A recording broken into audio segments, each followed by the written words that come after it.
Here I am at night along the beach track. You can't see shit. I'm not going to turn the light on and put a spotlight on myself. But I was just thinking, before I roll down this fucking hill, how I'm annoyed with this shit. I'm like moving a sleeping bag at night to a new camp spot. And you know, I've just got a bike with a little tray on the front. But I've got to take my bag everywhere because it's got, valuables in it. Possessions or whatever. Anyway, the point is, man, over the years of being homeless or homeful, over the years of just, in different places, different countries, I've realized, because you always got to look at the etiology, the cause, what's really going on. Is it you're mentally ill and stuff, like people keep trying to gaslight? Or is it that there's a conspiracy to let the dreamer not reach deep sleep state? Because that's what I've realized in all my sleeping positions. When I was in Uruguay, in that place where there was like 12 fucking people living at once, or 12 beds. It was very cheap. It was 5,000 peso a month, so $250 a month, and in the city, almost as cheap as it got, and quite quality. However, still fucked up. You can't sleep near that many people. There are alarms going off, everyone going to work at different times. At Veronica's house, when I first got to Uruguay, they were taking care of old people up in the morning, old weird bitches walking around. Before that in Australia, in my car a lot. I did my university mostly external at the end, so I could travel and surf and just use the internet, wherever. But, I wasn't comfortable on the best bed. I remember laying down on this stewardess's bed, at Gold Coast, when I was seeing this this chick who was plane stewardess. Like, fuck that as a job. Like, she did look positive charge laden, from there's more, radiation in the atmosphere. So you could tell, but she had the best bed. But yeah, so there's a conspiracy to stop, the dreamer from dreaming, basically, is why I'm always kept, in a bad way. Like, when I got back to Australia, I camped for years in Uruguay. Every illegal situation is either V2K or someone literally around you stalking. Then I get back to Australia, I'm on the boat, and I'm right next to this one dude. A lot of empty other boats around me, and the people across the berth couldn't hear, but the guy right next to me, we could hear everything, and he'd fucking listen to me masturbate and stuff. So, I mean, it's just fucking annoying. I'm sure he was against me as well. It's because my energy, I can't help it. I just have this big higher light pulsing out of me all the time. And I remember when I was amongst souls, even at Fairy Glen in 2015, up in the mountains near Byron Bay. Fucking, I've lived in some places, I'll tell you what, epic places too. And, there was this girl upstairs, and I could just tell she couldn't sleep from my energy. Because they brain sync and stuff, and then, your fields interact with other people. We shouldn't be sleeping, right next to people. It's just not, the human light body's 33 feet. Your heart field's massive. And your full light body field, is 33 feet, and telekinetic is 100 feet. I mean, I remember figuring this out on the highway one time, and, it's interesting. We shouldn't be sleeping, right near each other and stuff at all. Soulless people can, and soul humans, they'll connect up, and it's all good. But if you're a higher light body person like me, you can't. It doesn't work. Like I said, other people start to hate you because you're keeping them awake just with your energy. And you can't go to sleep near them because you hit them like a wall. They're like a dense wall, these 3D people, to me. I'll feel them all, you know what I mean? That's why you can never fucking catch me in the bush. I can feel you. All these people, oh man, I've had some close encounters here and Uruguay, in Australia and Uruguay. Because I can feel people coming, and I'll wake up from this.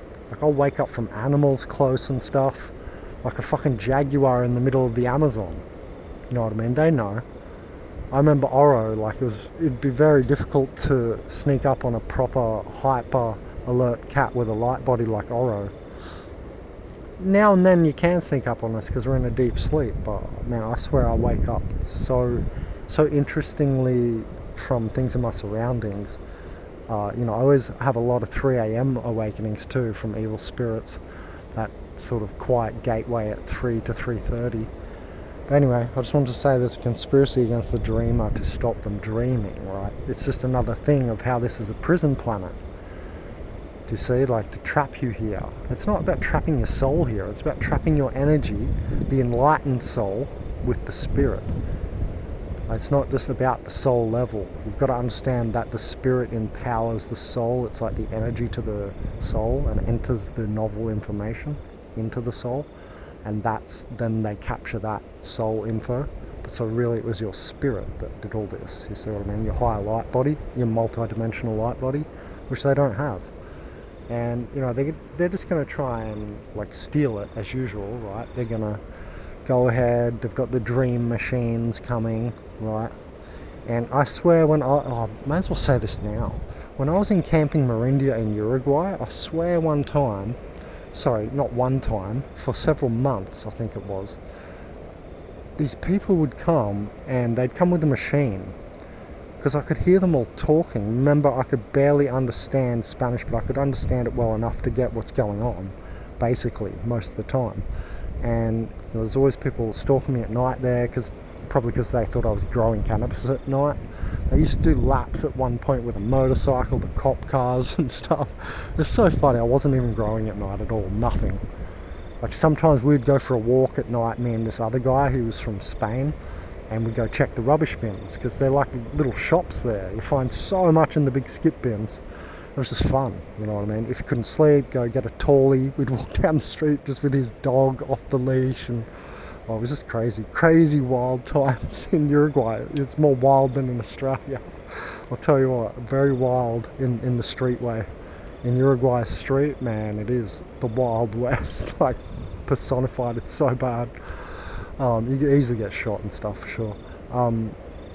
Anyway, so what I was saying was that in Camping Marindia, I swear they had a machine. Like some police or someone would come, not normal people, right? These were like deep state detectives or something, man. Like I think they were Interpol.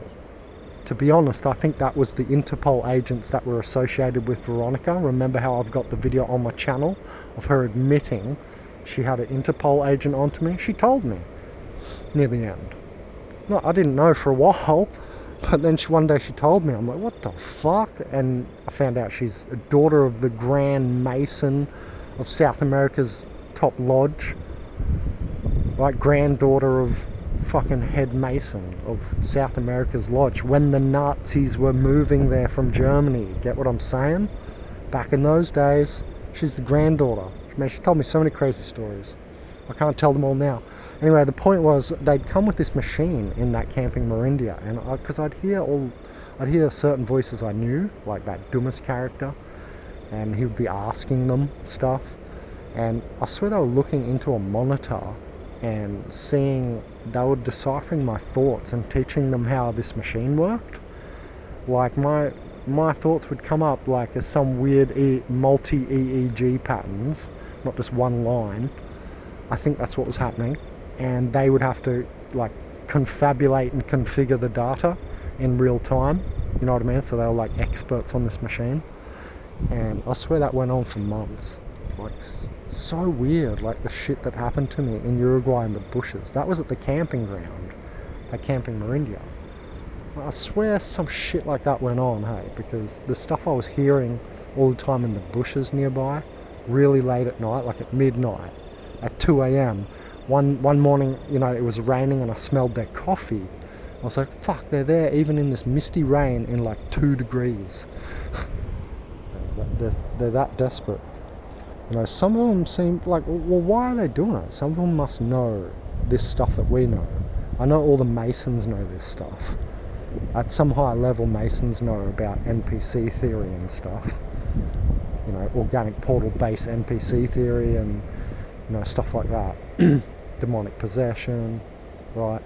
But I don't think any of them understand the light body enough. You know what I mean? They don't have that knowledge that someone like me has from years of researching.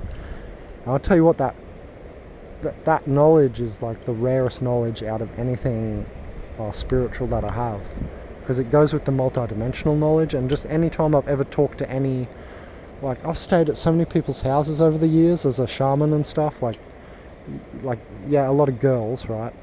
But like gifted women with gifted children, crystal children and shit. They wanted me to like meet them and, you know, see what's going on, diagnose them and stuff, how, like, you know. Anyway,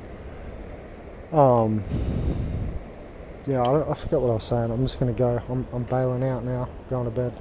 But yeah, there's a conspiracy to stop you dreaming. Oh yeah, it's like, you know, they know that reality comes from in the mind and stuff. So that's why they're gonna make these dream machines and stuff, right? So it's very interesting that they don't dream in the same way as us.